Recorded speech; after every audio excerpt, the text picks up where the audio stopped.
అసలు మహాభారతం ఇప్పుడున్న జనరేషన్‌కి ఎలా రిలేట్ అవుతుందో, అందులో ఉన్న గొప్పతనం, ఇప్పుడున్న సంస్కృతికి, సాంప్రదాయాలకి ఎలా రిలేట్ అవుతుందో చెప్దాము అని. ఆ విషయాలు చెప్పండి సార్. ఇప్పుడు ఒక్క విషయం బాగా గుర్తుపెట్టుకోవాలండి. నిన్న రాసిన పుస్తకం ఏదో ఈరోజు ఎవడు చదవడు. అవును. ఇది ఎప్పుడో వేల ఏండ్ల కింద రాసినవి మహాభారత, రామాయణాలు. ఎందుకు చదువుతున్నారంటే సందర్భ శుద్ధి, రిలవెన్స్ అంటాం మనం. అంటే సమాజంలో మనుషులను గురించి రాశారు వాళ్ళు. కథల రూపంలో రాసుండొచ్చు.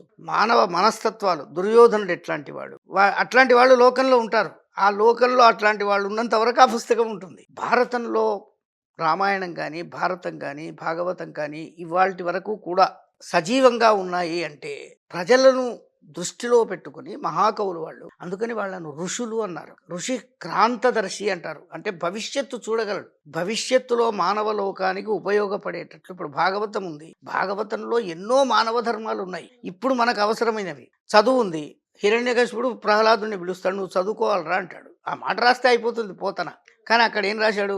చదవని వాడు అజ్ఞుండగు, చదవకపోతే అజ్ఞాని అవుతావు, చదివిన సదసద్వివేక చతురత కలుగు. చదివితే ఏది మంచో ఏది చెడో తెలుస్తుంది. ఇది ఏ కాలమైనా ఒకటే, ఈ కాలానికి కూడా ఉపయోగపడుతుంది కదా. వచ్చే కాలానికి కూడా అట్లా ఉపయోగపడుతుంది. అట్లా భారతంలో అడుగడుగున ఇట్లాంటివి ఉన్నాయి. ఏ కథ తీసుకున్నా ఆ కథలో మనం ఇప్పుడు నీతి అంటున్నాం, అది నీతి అని కాదు, మానవులకు అవసరమైనటువంటి అంత విజ్ఞానాన్ని వాళ్ళు కథల రూపంలో అందించారు.